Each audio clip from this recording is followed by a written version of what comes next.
और देखिए कटिहार से आपको बड़ी खबर बता दें। कटिहार में अपराधियों का तांडव देखने को मिला। एबीवीपी नेता को गोली मार दी गई। सौरभ यादव को गोली मारी गई है। मेडिकल कॉलेज में इलाज चल रहा था। जगन्नाथपुर मोहल्ले की ये पूरी घटना बताई जा रही है। सौरभ यादव जीआरपी चौक से अपने घर को लौट रहे थे। रास्ते में जगन्नाथपुर के रहने वाले अनुज ने अपने घर के सामने उन्हें रोक दिया और अपने पिता और चाचा की मौजूदगी में ही उस पर फायरिंग कर दी। ये बड़ी जानकारी आपको दे रहे हैं कटिहार से, जहां एक बार फिर से अपराधियों का तांडव देखने को मिला। एबीवीपी नेता को गोली मारी गई।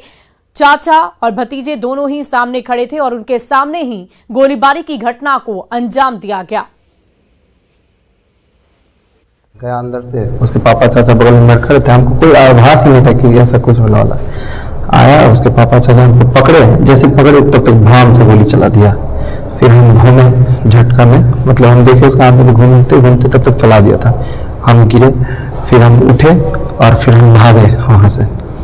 भागने के क्रम में भागते, क्या कोई कारण समझ में आया? अभी तक हमको कोई कारण समझ नहीं। और समस्तीपुर में मामूली विवाद में एक परिवार पर दूसरे पक्ष के लोगों ने हमला कर दिया। घटना रोसड़ा अनुमंडल के हसनपुर थाना के चंद्रपुर गांव की बताई जा रही, जहां गाली गलौज का आरोप लगाकर गांव के ही कुछ लोगों ने एक परिवार के ऊपर जानलेवा हमला कर दिया और लाठी डंडे से जमकर पिटाई की। दूसरा पक्ष लगातार अपनी जान की गुहार लगाते नजर आ रहा, लेकिन आसपास मौजूद लोगों ने मामले को शांत कराने की जहमत नहीं उठाई। मारपीट में महिला सहित 5 लोग गंभीर रूप से जख्मी हो गए, जिन्हें इलाज के लिए हसनपुर स्वास्थ्य केंद्र में भर्ती कराया गया। बाद में गंभीर परिस्थिति को देखते हुए सभी को इलाज के लिए डीएमसीएच में रेफर कर दिया गया। बैठा हुआ दलान पर हमको घींच गए और सोना भी गला में सब घींच लिए। उस मारे डरोना से कौन सा मारा, क्या नाम है उस सबका?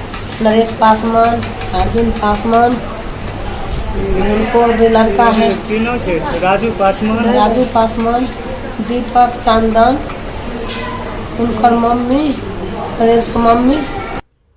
और देखिए बेखौफ अपराधियों का तांडव लगातार जारी है और ये अपराधी अब पुलिस के लिए चुनौती का सबब बनते जा रहे हैं। ये हम नहीं बल्कि ये तस्वीरें इसकी गवाह है। 5 तस्वीरें जो इस वक्त आप अपनी टीवी स्क्रीन पर देख रहे हैं, ये बीती रात की घटना है। दानापुर में जहां अपराधियों ने बीच बाजार में एक युवक को गोली मार दी, तो बेगूसराय में अपराधियों ने एक युवक को गोली मारी और हथियार लहराते हुए फरार हो गए। जबकि कटिहार में एबीवीपी नेता को गोली मारी। वहीं सिवान में भी दहशत फैलाने की कोशिश अपराधियों की तरफ से की गई और अंधाधुंध फायरिंग हुई। गोपालगंज में शराब की मुखबिरी के आरोप में वार्ड सचिव पर जानलेवा हमला किया गया। तो शहर शहर अपराधियों का तांडव बदस्तूर जारी है। बेखौफ अपराधी खाकी को चुनौती देते नजर आ रहे हैं। अलग अलग तस्वीरें अलग अलग शहरों की हम आपको दिखा रहे हैं और ये सारी वारदातें, सारी घटनाएं कल रात ही घटी हैं और ये तस्वीरें आप स्पष्ट तौर पर देख पा रहे होंगे अपराधियों का मनोबल कितना ज्यादा बढ़ गया है। और बेगूसराय में नेता प्रतिपक्ष विजय कुमार सिन्हा ने बढ़ती आपराधिक घटनाओं को लेकर सरकार पर जमकर निशाना साधा।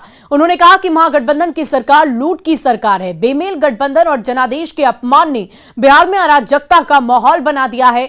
विजय कुमार सिन्हा ने अपराधियों की गोली का शिकार हुए रिटायर्ड फौजी विजय सिंह के परिवार से मुलाकात कर सांत्वना दी और जिला प्रशासन से 1 सप्ताह के अंदर अपराधियों को गिरफ्तार करने की मांग की है। जो गोलीकांड बेगूसराय के अंदर हुआ, उसमें भी आपने राजनीति बतियाने लगे, जात खोजने लगे। और हमने तो यहाँ के लोगों को भी कहा कि अगर जो प्रशासन 1 हफ्ता का समय दिया और मुख्य अभियुक्त की गिरफ्तारी नहीं करता है तो जन आंदोलन शुरू होगा और प्रशासन का ऊपर दबाव डालने के लिए सभी पूरे बेगूसराय के लोग अमन चैन के लिए ऐसे भ्रष्ट प्रशासन के विरुद्ध जन आंदोलन में भागीदारी करे और सामाजिक स्तर पर अपराधियों का बहिष्कार करे।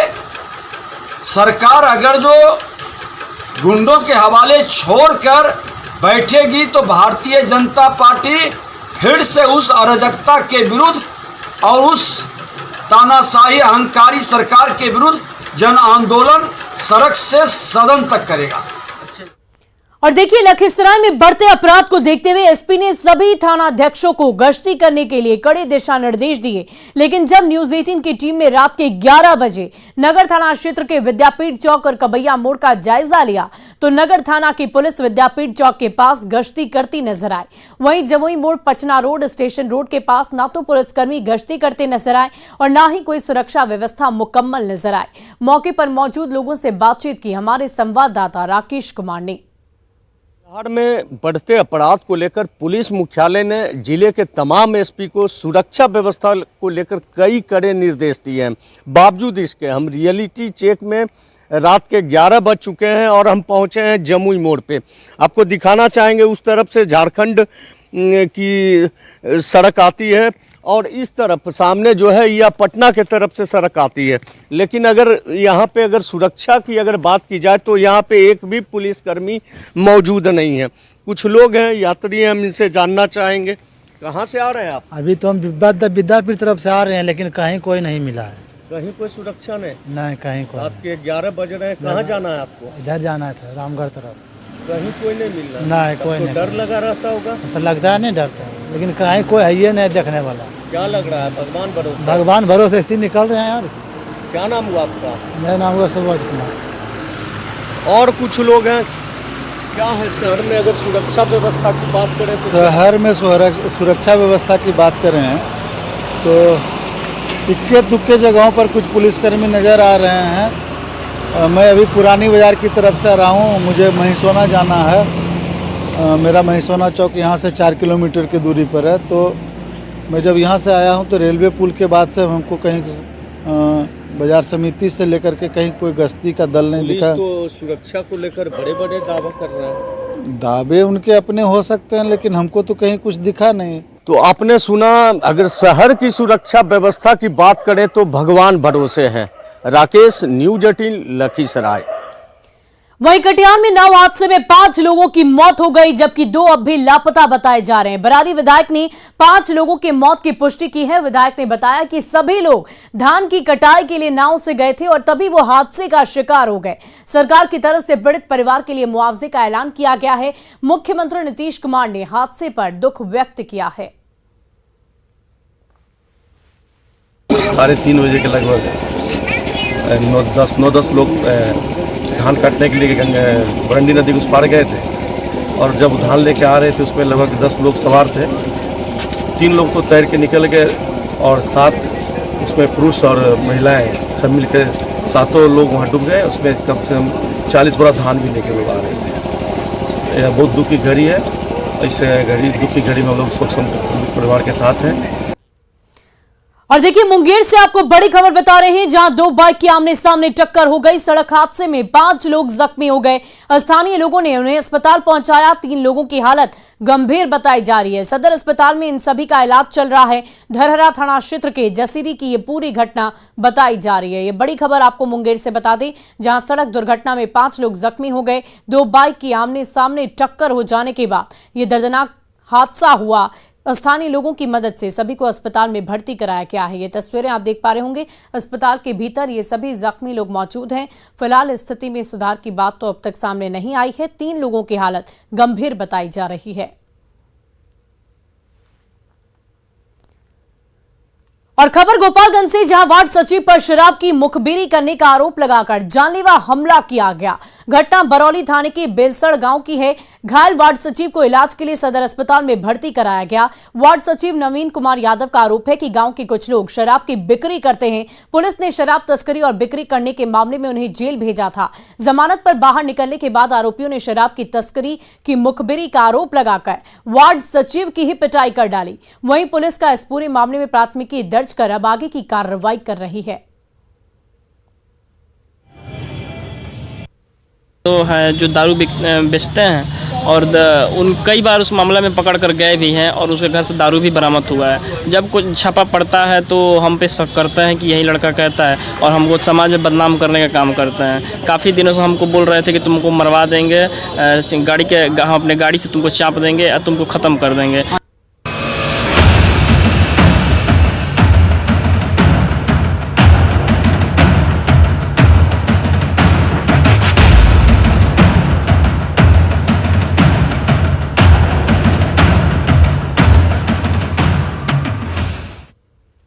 और देखिए पूरा बिहार डेंगू के डंक से कराह रहा है। हर दिन सैकड़ों मरीज अस्पतालों में भर्ती हो रहे हैं।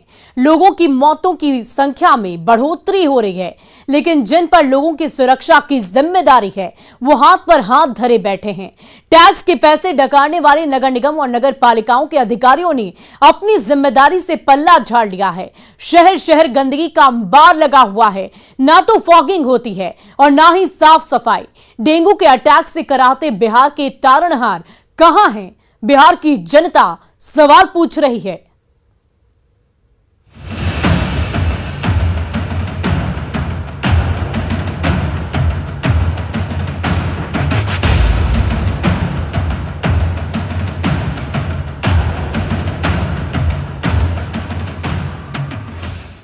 और देखिए बिहार में डेंगू का कहर बदस्तूर जारी है। वहीं इतने केस आने के बाद भी अस्पताल प्रशासन पूरी तरह लापरवाह बना हुआ है। सिवान सदर अस्पताल की आपको तस्वीर दिखा रहे हैं, जहां सदर अस्पताल में जलजमाव है, लेकिन उसकी खोज खबर लेने वाला कोई नहीं है। सदर अस्पताल की तस्वीर देखकर आप अंदाजा लगा सकते हैं कि बिहार में स्वास्थ्य व्यवस्था की स्थिति क्या कुछ है। सिवान सदर अस्पताल से और अधिक जानकारी दे रहे हैं हमारे सहयोगी Mrityunjay Singh. Dengue viral fever से जहां पूरा बिहार जूझ रहा है, स्वास्थ्य महकमा अलर्ट मोड में है, तो वहीं सिवान में यह तस्वीर दिखाने के लिए काफ़ी है कि सिवान सदर अस्पताल के जो भी स्वास्थ्य विभाग के अधिकारी है कितना लापरवाह बने हुए हैं। ये वीडियो दिखाने के लिए काफ़ी आप देख सकते हैं। सैकड़ों लोग यहाँ कतार में होकर मेडिसिन काउंटर है जहाँ मेडिसिन ले रहे हैं, और ठीक इसके सामने गंदगी का अंबार लगा हुआ है, नाला का पानी है। तो आप देख सकते हैं जो वैक्सीन नीडल होता है सब यहीं पे पड़ा हुआ है। ऐसे में एक बड़ा सवाल खड़ा हो रहा है कि जहां बिहार में स्वास्थ्य महकमा अलर्ट मोड में है, तो वहीं सिवान में यह तस्वीर कैसी। कुछ लोग हैं जानने की कोशिश करेंगे कि यहाँ पे हैं कि किस तरह की व्यवस्था है, क्या यहाँ गंदगी दवा लेने के लिए आए हैं? हाँ, दवा ले किस तरह की व्यवस्था है? व्यवस्था का वो तो पानी लगा ही है, ले रहे हैं। अब क्या करेंगे, मानिए कि तो दवा तो लेना है, दूसरा क्या कर सकते। तो सही नहीं है, लेकिन करेंगे क्या, मजबूरी बस। अब इतना लोग खड़े हैं तो इतना लोग दवा ले रहे हैं, तो हम बोलेंगे तो वो सब बोलेंगे कि इतना आदमी खड़े हैं दवा ले रहे हैं, आपको क्या परेशानी है, आप दवा लीजिए। और देखिए आगे में सब ईंटा रखल बा, कोई गिर जाओ, कोई कुछ टंगड़ी टूट जाओ, चाहे कुछ। पूरा स्वास्थ्य महकमा डेंगू को लेकर अलर्ट मोड में है। सिवान में भी डेंगू सहित वायरल फीवर और टाइफाइड से कई लोग ग्रसित है, पूरा पाँव पसार चुका है। ऐसे में स्वास्थ्य विभाग जो दावा कर रहा है सिवान का कि पूरी व्यवस्थाएं चुस्त दुरुस्त है, तो ये तस्वीर बताने के लिए काफ़ी है कि आखिर सिवान का सदर अस्पताल का जो अधिकारी है, जो स्वास्थ्यकर्मी है, वो सोए क्यों हैं। मृत्युंजय सिंह, न्यूज़ 18 सिवान। और त्योहार की छुट्टियों में देश की राजधानी दिल्ली समेत अन्य शहरों से घर लौट रहे बड़ी संख्या में छात्र और मजदूर डेंगू के चपेट में आ गए हैं। गोपालगंज सदर अस्पताल में डेंगू मरीजों की संख्या काफी बढ़ गई है। जांच में रिपोर्ट पॉजिटिव होने पर डॉक्टर घर में ही आइसोलेट रहने और बीमारियों से बचाव की सलाह दे रहे हैं। गोपालगंज में अब तक 118 लोग डेंगू से ग्रसित हो चुके हैं। गोपालगंज सदर अस्पताल से और अधिक जानकारी दे रहे हैं हमारे सहयोगी गोविंद कुमार। त्योहारों के मौसम में बाहर से आने वाले लोग इस वक्त डेंगू के सबसे ज़्यादा प्रभावित हो रहे हैं और डेंगू से पॉजिटिव मिल रहे हैं। अभी हम मौजूद हैं सदर अस्पताल के इमरजेंसी वार्ड में, जहां पर कई ऐसे मरीज हैं जो डेंगू की जांच और इलाज कराने पहुंचे हैं। हम अंदर की आपको तस्वीरें दिखाएंगे, यहाँ के डॉक्टर से बात करेंगे जहाँ पर इस वक्त जो है डेंगू के मरीज पहुँच रहे हैं और यहाँ इलाज करा रहे हैं। कई ऐसे मरीज़ हैं जो यहाँ इलाज करा कर ठीक भी हो रहे हैं और वापस जा रहे हैं। अंदर आपको हम तस्वीरें दिखा रहे हैं जहाँ पर इस वक्त कुछ मरीज़ हैं और डॉक्टर भी हैं जो मरीजों की इस वक्त जो है देख रहे हैं। हम इनसे भी बात करेंगे कि आज जो है कितने डेंगू के सस्पेक्टेड या फिर पॉजिटिव केसेस यहाँ पे आए और किस हालात में मरीज़ यहाँ पहुँच रहे हैं। डेंगू का मरीज भी बढ़ रहे हैं, डेंगू का कहर भी शुरू हो गया है, तो किस तरह का अभी पेशेंट आ रहे हैं? देखिए अभी क्या है कि बहुत सारे लोग बुखार की कंप्लेन लेकर के आ रहे हैं, पेट दर्द, उल्टी, ये सब लेकर के आ रहे हैं। तो उन लोगों का जब हम लोग टाइफाइड और मलेरिया के लिए जब जांच कर रहे हैं तो निगेटिव आ रहा है, लेकिन वही डेंगू के लिए जब जांच कर रहे हैं तो ज़्यादातर लोगों का डेंगू पॉजिटिव आ रहा है। और बहुत सारे बच्चे जो बाहर पढ़ते हैं पटना में या कहीं दिल्ली में या कहीं दूसरी जगह, वो लोग अभी छुट्टियों में घर आ रहे हैं, तो उनको भी ऐसे डेंगू पॉजिटिव होने की शिकायतें टेस्ट में आ रही हैं। और कुछ लोग ऐसे हैं जिनकी ट्रैवलिंग हिस्ट्री है, चाहे वो गुजरात से आ रहे हों या देश के किसी दूसरे प्रांत से आ रहे हों, बिहार के दूसरे ज़िले जैसे पटना वगैरह से ट्रैवलिंग हिस्ट्री है, तो वैसे लोग भी डेंगू पॉजिटिव हो रहे हैं। तकरीबन यहाँ कितने पेशेंट मिल रहे हैं प्रतिदिन? देखिए, ऑन एन एवरेज तो ये कह सकते हैं कि 4-5 पेशेंट तो हम लोगों की ड्यूटी में आ ही जाते हैं। और अभी जैसे कि ज़्यादातर यंग पेशेंट हैं और स्टूडेंट या जो बाहर वर्किंग लोग हैं, वैसे लोग ज़्यादा अभी एक्सपोज हो रहे हैं डेंगू से। ये डॉक्टर हैं और लिहाजा इलाज के साथ मरीजों को बचाव के इंतजाम भी बता रहे हैं। लेकिन सबसे बड़ी बात है, जो बाहर पढ़ने वाले बच्चे हैं, जो कामगार मजदूर हैं, श्रमिक हैं, वो इस वक्त डेंगू के चपेट में हो रहे हैं और बीमार होकर सरकारी अस्पतालों में इलाज कराने पहुंच रहे हैं। लिहाजा यहाँ जो इलाज के इंतजाम हैं, जाँच के इंतजाम हैं, वो मुकम्मल किए गए हैं ताकि मरीजों को किसी तरह की परेशानी ना हो और उन्हें इलाज में सहूलियत मिल सके। गोविंद कुमार, न्यूज़ 18, गोपालगंज। और देखिए, वैशाली से आपको बड़ी खबर बता दी, जहां केंद्रीय मंत्री पशुपति पारस के काफिले पे बड़ा हादसा हुआ। हालांकि केंद्रीय मंत्री हादसे में बाल बाल बच गए हैं। दरअसल केंद्रीय मंत्री का काफिला जा रहा था और तभी एक शराबी साइकिल लेकर काफिले में घुस गया। साइकिल सवार को बचाने के चक्कर में केंद्रीय मंत्री के काफिले की गाड़ी अचानक ही रुक गई और एक गाड़ी सड़क किनारे स्थित एक गड्ढे में धंस भी गई। मंत्री के समर्थकों ने गाड़ी को गड्ढे से निकालते समय बजरंग बली के नारे लगाए। वहीं नीतीश सरकार पर अपनी भड़ास भी निकाली। ये एक्सक्लूसिव तस्वीर आप देख पा रहे होंगे, किस प्रकार से मंत्री के काफिले की गाड़ी गड्ढे में धंस जाती है और उसके बाद वहां पर जो लोग मौजूद हैं, उस गाड़ी में जो लोग मौजूद थे, सभी ने मिलकर उस गाड़ी को धक्का दिया, जय बजरंग बली के नारे लगाए और मुख्यमंत्री नीतीश कुमार और उनकी सरकार पर अपनी भड़ास भी निकाली। दरअसल ये काफिला गुजर ही रहा था तो अचानक एक साइकिल सवार शराबी व्यक्ति इस काफिले में घुस गया और यही वजह थी कि गाड़ी अनियंत्रित होकर गड्ढे में जा गिरी। लेकिन अच्छी बात तो ये रही कि मंत्री या फिर किसी को भी किसी तरह की हताहत की खबर सामने नहीं आई है। तो एक्सक्लूसिव तस्वीर आप देख पा रहे होंगे, सड़क किनारे ये गाड़ी धंस चुकी है। बार बार केंद्रीय मंत्री पशुपति पारस बच गए। काफिले में ये हादसा हुआ और अचानक ही इस काफिले में से एक गाड़ी गड्ढे में गिर गई। ये तस्वीर देखिए, केंद्रीय मंत्री गाड़ी के सामने आ गया, उसको बचाने के क्रम में जो है सो काफी पारस बाबू का जो काफिला था उसमें 25 गाड़ी से ऊपर जो है सो लोग रुक गए और रोड बाधित हो गया। आज नीतीश जी का जो जिस ढंग का आडम्बर खा रखी हो शराबबंदी के नाम पर, यह देखने को मिल रहा है और सारे इलाका में जो चीज का चर्चा का विषय बन गया है। तो इनका जो है शराबबंदी एक सिर्फ फैसला है, कहीं कुछ नहीं है।